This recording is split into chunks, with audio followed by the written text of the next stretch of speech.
Ya, halo Sobat Net, kembali lagi di channel Farm Project.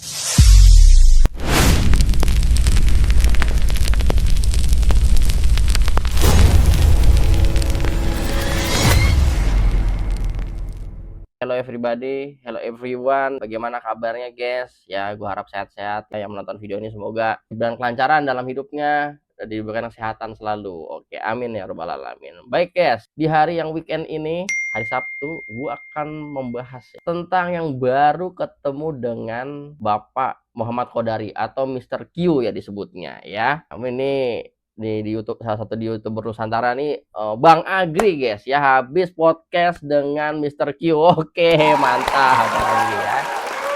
Nah, siapa sih Mr. Q ini gitu ya? Bagi yang belum tahu, beliau adalah wakil staf kepresidenan yang di masa Bapak Prabowo Subianto ini ya, Bapak Presiden kita saat ini ya. Lalu kerap menjadi narasumber ya, terpercaya dan pemateri di berbagai media nasional di Indonesia guys ya. Tentunya dia juga pemateri, narasumber ya, pembawa acara ya, serta dia pengamat politik juga, Bapak Mr. Qodari ini ya. Jadi kalau misalnya pengamat politik gitu ya, kalau di kubu sebelah itu Rocky Gerung ya, yang rada sengklek. Nah, ini bener nih, Bapak Mr. Q ini guys ya. Karena jadi wakil staf presidenan. Begitu Bapak Mr. Q ini. Nah, kemarin hari apa ya? Sekitar hari Rabu kayaknya, Rabu Yau podcast ya dengan Bang Agri ya. Lalu ada beberapa tim YouTuber Nusantara yang ikutlah, yang awal gitu ya. Di situ ada dari Wantobi Kreatif, Bang Bendol ya, Bang Bendol, terus Bang Hairun Umam, terus ada si Bang Drill Boy, Bang Boy, lalu siapa lagi ya? Lupa saya. Dan sebagainya ya. Nah, itu juga ada beberapa YouTuber yang menemani ya untuk jalannya podcast bersama Bapak Mr. Q. Nah, namun gitu ya, di tengah pada saat setelah podcast ketemulah dengan Roger S pada saat makan ada ya. Mungkin videonya udah tayang juga di videonya si Bang Vicky Himpong ya. Sampai Bang Vicky Himpong disenggol-senggol sama Roy Suryo tentang Ella. Aduh, Bang Vicky Himpong kira anak bocah kemarin kali ya, nggak gentar gitu kan, disenggol sama si Roy Panci gitu ya. Lawan Bang Vicky ya. Dia dibuktikan di teknologi Ella aja dia udah kicep gitu kan si Roy Suryo. Oke, gua nggak mau bahas Roy Suryo ya, tapi gua akan membahas apa sih isi podcast dari Mr. Q dan Bang Agri Fanani ini guys. Coba kita simak videonya ya tanpa berbasa-basi. Simak videonya, check this out. Iya. Masih aja intro. Lu tuh berdampingan dengan kepresidenan Gri, masih pakai teriak juga. Iya. Hari ini luar biasa. Luar biasa. Kenapa luar biasa? Ya, saya didampingi oleh Master Q. Iya. Mantap. Selamat datang, Master Q. Terima kasih. Akhirnya ketemu di darat juga ini kita. Iya. Walaupun nanti pemirsa melihatnya di udara. Iya. Ya, selama ini saya pencinta Master Q bisa mengagumi hanya lewat udara. Hari ini berpelukan tadi. Iya, mantap. Terima kasih waktunya. Nggak gampang loh teman-teman untuk cari waktu beliau. Karena selain pengamat politik, ya sekarang beliau sudah aktif di pemerintahan sekarang. Karena aktif di pemerintahan, coba kita klik-klik. Iya. Soalnya biasanya ada di luar pemerintahan dan ya mengomentari tentang politik. Nah, sekarang beliau saya akan bongkar semua. Ngapain sih kira-kira selama 6 bulan pemerintahan Pak Prabowo ini, dan beliau ada di dalamnya. Dan ini adalah yang akan dibongkar yang orang banyak nggak tahu. Gimana bos? Ya, makasih Mas Agri. Ya. Jadi ya kita kan, saya kan selama ini atau sebelum ini kan berada di luar pemerintahan. Ya saya kan jadi mahasiswa itu tahun 92. Ya katakanlah 95 sampai sekarang itu mungkin 30 tahun. Jadi 30 tahun. 30 tahun lah berada di luar sebagai aktivis, sebagai peneliti, sebagai pengamat. Memang saya berinteraksi dengan para pengambil keputusan juga. Oh, oke. Dengan Waktu dulu, waktu mahasiswa, waktu jadi aktivis, waktu jadi peneliti. Saya berinteraksi dengan pimpinan partai, berinteraksi menteri, kasih masukan saran, termasuk misalnya kepada Pak Jokowi, begitu. Alhamdulillah juga beberapa ide, beberapa gagasan kita juga diadopsi, gitu ya. Tanpa harus menceritakan secara detail lah, kira-kira begitu. Yang saya lihat seperti itu. Iya. Alhamdulillah ya, intinya sih beberapa ide kita pada waktu dan tempat tertentu ya ketika dilaksanakan berdampak dan bermanfaat bagi banyak orang gitu, juta orang. Berada di luar. Nah, saya sekarang ke dalam, sekarang udah 6 bulan. Kebetulan memang posisi saya kan sebagai wakil kepala staf presiden disingkat WKSP. Nah, WKSP itu kalau baca perpresnya itu dia tugasnya melakukan evaluasi, monitoring, membantu menyelesaikan masalah-masalah yang terjadi pada kebijakan-kebijakan yang dibuat. Semua program pemerintah. Khususnya yang terkait dengan program strategis nasional. Jadi KSP itu dia bukan lembaga teknis. Dia nggak punya portofolio tertentu, misalnya kayak ngurusin koperasi, pertanian ngurusin pertanian, ya, perdagangan ngurus perdagangan, PU ngurus ya pekerjaan umum misalnya. Tetapi kita bisa masuk ke semua kementerian. Jadi ya mungkin ada mirip-miripnya juga dengan Kemenko Kementerian Koordinator, tapi Kementerian Koordinator itu kan dia mengkoordinir, bukan menyelesaikan masalah. Koordinator kan terbatas. Dan yang kedua terbatas pada kementerian yang dikoordinasi. Kalau kita bisa ke mana-mana. Semuanya. Semuanya, hampir boleh dibilang semuanya. Ya buat saya itu tamasya. Tamasya intelektual, tamasya pengalaman dan juga tamasya kebijakan publik. Karena bisa ngelihat kebijakan publik itu mulai dari ide, konsep, kemudian implementasi, lalu kemudian permasalahan-permasalahan yang muncul. Beberapa konsep saya sepemikiran, beberapa konsep terus terang saya juga punya pemikiran yang lain untuk tidak mengatakan berbeda gitu ya. Berbenturan dong? Tidak dong. Kita kan sebagai individu kan bisa punya pandangan-pandangan. Jangankan satu pemerintahan, satu partai aja bisa beda faksi. Iya betul. Gua tahu nih arahnya kemana nih. Jangankan satu partai, satu keluarga aja bisa beda pemikiran. Iya, jangankan satu keluarga, suami istri aja bisa beda pemikiran. Kalau saya lihat Mas Adil sama istri kompak banget. Istri pegang kamera. Kameramen istri gue. Munculin nanti gambar istrinya. Gitu. Atau kita punya anak 3, satu dengan yang lain beda pikirannya. Yang satu mau jalan ke Jepang, satu mau jalan ke Korea, atau satu mau jalan ke Australia, satu mau jalan ke Inggris misalnya. Jadi biasa aja sebetulnya. Itu kan merupakan suatu yang alamiah kalau misalnya kita berbeda, beda pengalaman, beda latar belakang, beda sudut pandang gitu. Nah, yang penting adalah bahwa ketika sudah diputuskan oleh pimpinan, oleh presiden, ya kita jalan dengan itu. Kalau misalnya nanti ada sesuatu yang kurang atau perlu diperbaiki, ya ada momentum yang namanya itu evaluasi gitu, entah 6 bulan, entah 1 tahun gitu. Itu ruangnya. Nah, saya terus terang bahkan mendorong bahwa di dalam pemerintahan ya, dengan segala keterbatasan saya nih ya, izin kalau menggunakan istilah mendorong ini terlalu wah gitu ya. Mendorong adanya suatu proses di mana sebelum kebijakan itu diambil justru harus didiskusikan dulu. Jangan diputuskan baru didiskusikan. Iya. Iya dong. Bagian dari mitigasi juga. Bagian dari mitigasi. Ya, pertama kan begini, satu gagasan itu kan biasanya ada beberapa cara dalam mengerjakan, ada beberapa metode, ada beberapa strategi. Tiap strategi pasti punya kelebihan dan kekurangan. Hampir nggak ada tuh satu strategi yang benar-benar perfect gitu ya, 100% untuk dipakai untuk semua situasi dan kondisi. Tapi goalnya sama. Goalnya sama. Gitu. Orang tuh nggak boleh lupa. Caranya terserah. Iya, ini kan gini, momentum kita untuk mengatakan kalau masyarakat, ini saya ambil kacamata masyarakat ya. Saya keluar dulu nih dari posisi sebagai pemerintahan. Saya kembali, saya misalnya setahun yang lalu. Tetapi saya punya kelebihan, saya dapat anugerah, saya 6 bulan ini di dalam gitu. Nah, saya keluar dulu supaya apa? Supaya saya bisa cerita dan masuk ke perspektif teman-teman penonton nih. Notabene nggak menjadi bagian dari pemerintahan, melihat dari luar. Kalau mayoritas pemirsa kita kan melihat dari luar terus, nggak pernah ke dalam kan? saya ini dapat privilege. Saya dulu di luar, kemudian saya masuk ke dalam, izin 1 jam ini, saya keluar dulu gitu loh. Supaya saya bisa menceritakan kepada teman-teman bahwa gimana sih sebetulnya pembuatan kebijakan itu dilakukan.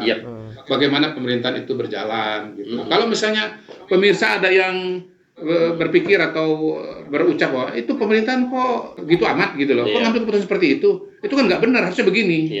Nah mereka tuh kalau saya ceritakan mudah-mudahan tahu bahwa sebetulnya opsi-opsi itu ditimbang, tapi kemudian harus diambil satu keputusan tertentu dengan mungkin karena dinilai secara kalkulasi politik paling baik, paling memungkinkan, atau secara teknokrasi paling yang terbaik, atau misalnya karena memang situasi dan kondisi pada waktu itu membuat itulah yang harus diambil gitu. Jangan lupa gini, misalnya gini, kita yang mungkin semua bisa paham dengan mudah ya. Misalnya pada waktu COVID tahun 2020, ada 2 pilihan kebijakan kan pada waktu itu. Satu, lockdown atau tidak lockdown, terbatas. PSBB kan gitu kan. Nah, itu kan ada argumentasinya masing-masing. Kalau di lockdown, maka memang penyebaran virus itu kan bisa dikunci, namanya lockdown kan, tertutup dia. Tapi ekonomi masyarakat ekonomi masyarakat terutama menengah ke bawah mungkin akan terancam gitu. Terutama mereka-mereka yang pendapatannya itu harian. Makan hari ini dari hasil kerja hari ini, atau kerja hari ini buat makan besok. Lusanya udah nggak ada. Nah, kelas begini ini kan cara berpikirnya kan atau kondisinya kan berbeda dengan misalnya pegawai negeri yang dapat gaji 1 bulan. Nggak kerja 1 bulan pun dia masih punya gaji gitu. Dia udah pegang duit gitu loh. Nah, Pak Jokowi, walaupun sebagian ahli, bahkan kabarnya itu sebagian besar anggota kabinet mengatakan itu lockdown, Pak Jokowi memutuskan untuk PSBB, tidak lockdown. PSBB itu kan lockdown tapi semi kan gitu, terbatas gitu. Kenapa PSBB? Karena Pak Jokowi melihat atau mempertimbangkan kelompok menengah ke bawah tadi itu. Kasihan mereka ini, atau mereka ini malah nanti nggak bisa makan gitu. Atau kalau namanya lockdown atau karantina, itu semua yang berada dalam area karantina itu harus dikasih makan. Nah, pertanyaannya, negara punya nggak uang untuk kasih makan? Dan jangan lupa yang dikasih makan itu bukan orang, termasuk juga sapi kami. Harus dikasih makan gitu loh. Mungkin dihitung-hitung duitnya juga nggak ada, nggak memungkinkan gitu loh. Jadi akhirnya kan diputuskan bahwa kita PSBB bukan lockdown. Nah, yang tidak setuju dengan PSBB mengatakan, loh itu bahaya karena nanti akan membuka ruang bagi penyebaran virus. Gitu. Jadi semua ada plus minusnya. Ternyata, alhamdulillah keputusan Pak Jokowi untuk PSBB itu kan benar gitu loh, tepat. Kenapa? Ya tetap virusnya tetap bisa dikendalikan. Kemudian yang jelas rakyat menengah ke bawah itu tidak mati kelaparan gitu. Yang kedua, masih soal Covid juga. Kita ini mau segera ambil vaksin atau enggak? Nah, Pak Jokowi memutuskan segera ambil vaksin yang tersedia. Vaksin tersedia apa? Vaksin dari Cina. Namanya apa ya? Sinovac ya kalau nggak salah ya, Sinovac. Nah, sebagian orang mengatakan jangan buru-buru vaksin gitu. Karena apa? Ini vaksin ini cepat banget ditemukannya, 2 tahun atau 2 tahun setengah gitu. Biasanya vaksin itu 5 tahun baru approve lah istilahnya gitu. Nah, tapi Pak Jokowi mempertimbangkan bahwa kita nggak punya waktu kalau kita harus nunggu lagi, ya kan? Lewat gitu. Secara kebangsaan, kenegaraan, perekonomian ini nanti hancur. Ya, kita putuskan untuk ambil Sinovac gitu. Dan Pak Jokowi juga mengambil langkah cepat. Mungkin sebagian nunggu nanti kita vaksinnya ini aja lah. Kalau sudah teruji, Pak Jokowi ngambil dan cepat komunikasi dengan produsen-produsen termasuk dengan Cina misalnya. Nah, maka Indonesia menjadi salah satu negara pertama yang melakukan program vaksinasi massal gitu. Nah, pada titik itu kita alhamdulillah lagi bersama dengan Pak Jokowi kita selamat gitu loh. Vaksin Sinovac itu ampuh gitu. Bahkan bagi sebagian orang Sinovac itu adalah vaksin yang lebih rasional karena itu adalah virus yang dilemahkan. Nah, kalau yang lain itu menemukan suatu pola betul-betul menemukan katakanlah antivirus baru gitu ya. Nah, kalau yang dilemahkan ini sebetulnya kan kita udah familiar. Pada saat kecil kita semua disuntikkan vaksin yang dilemahkan. Itu yang disebut sebagai imunisasi.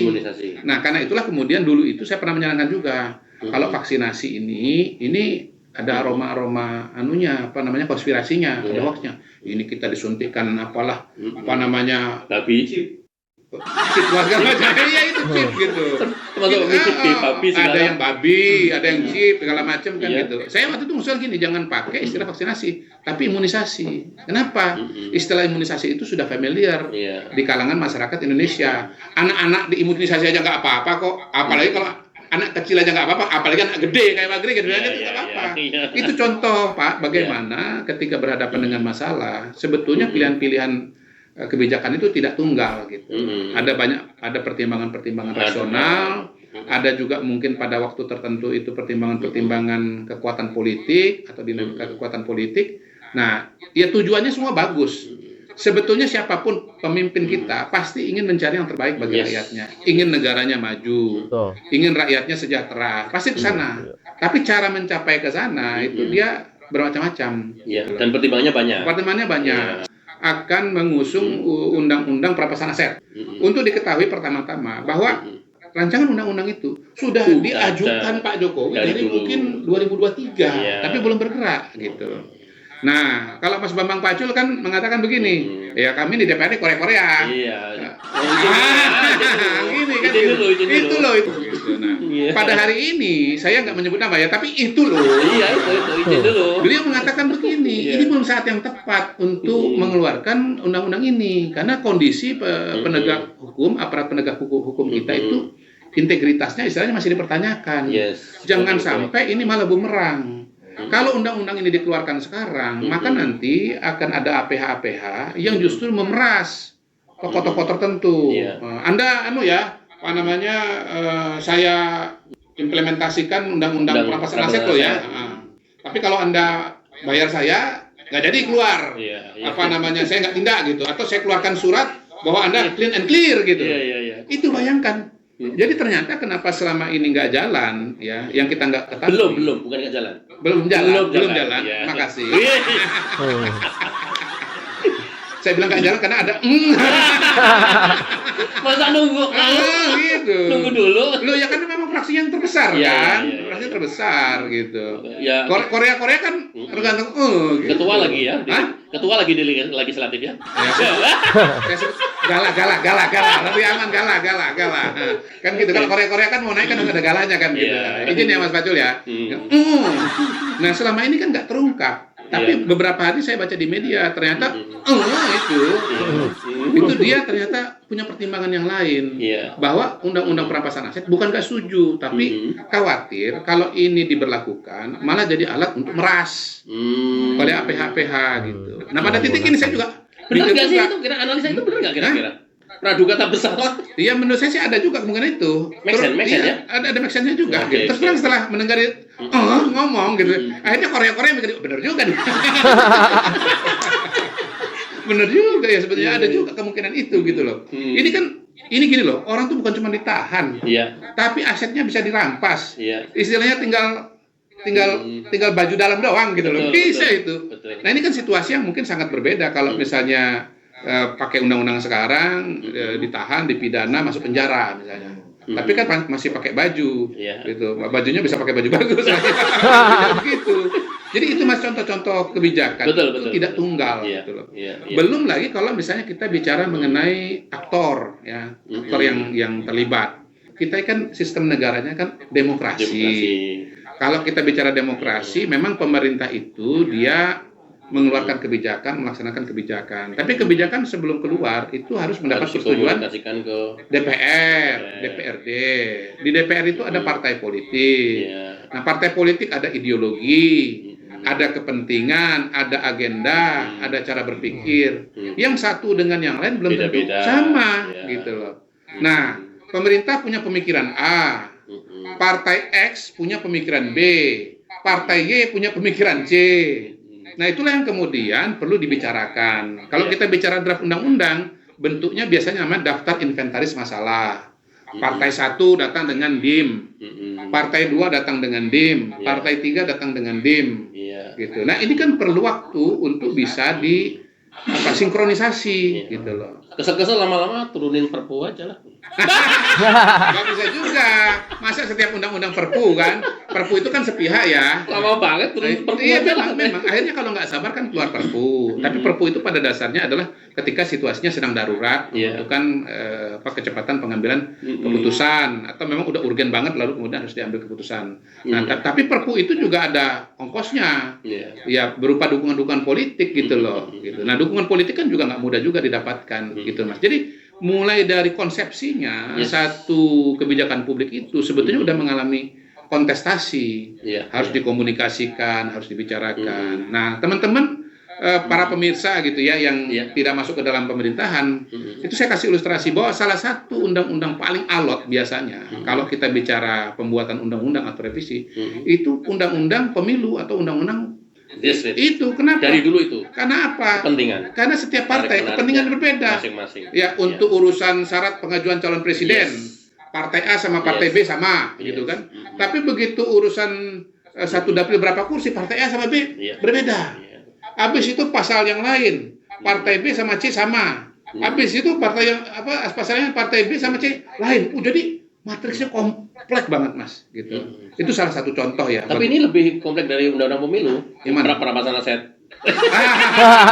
Kalau ini bukan karena matriks persoalannya yang rumit ya. Kalau pemilu itu kan mulai persyaratan calon presiden udah rumit, syarat pemenangan udah rumit, banyaklah elemen-elemennya itu. Apalagi kalau udah bicara pemilu legislatif. Kalau ini kan lebih kepada soal asumsi mengenai apa yang terjadi kalau undang-undang ini diterapkan. Ya, kalau undang-undang pemilu kepentingannya beda-beda. Kalau perampasan aset kepentingannya sama dan menolak gitu. Oh iya. Ya, seperti itu guys ya. Jadi ini videonya ya. Mungkin ini ntar aku akan membuat untuk di part 2-nya guys ya. Jadi intinya adalah di video ini kita juga banyak ilmu ya guys. Jadi apa aja sih job desk-nya Pak Kodari ini ya sebagai wakil staf kepresidenan gitu ya. Ya tadi kita banyak ya mendapat ilmunya tentang perampasan aset, lalu tentang otoritas ataupun kebijakan-kebijakan yang akan dikeluarkan gitu ya. Sebelum dikeluarkan tuh dirundingin dulu gitu ya ke dalam forum DPR gitu ya. Terus kayak kebijakan-kebijakan yang istilahnya impact kayak dampaknya yang sangatlah besar untuk negara ya. Yang tadi yang diceritain juga pada saat COVID di tahun 2020 juga sudah dipaparkan oleh Bapak M. Kodari ya atau Mr. Q gitu ya guys ya. Ya oke, paling ntar kita lanjut aja di part 2 ya. Seperti apa sih ntar kelanjutannya? Oke, stay tune di channel Farm Project. Oke, Farm Project signing out. Bye bye.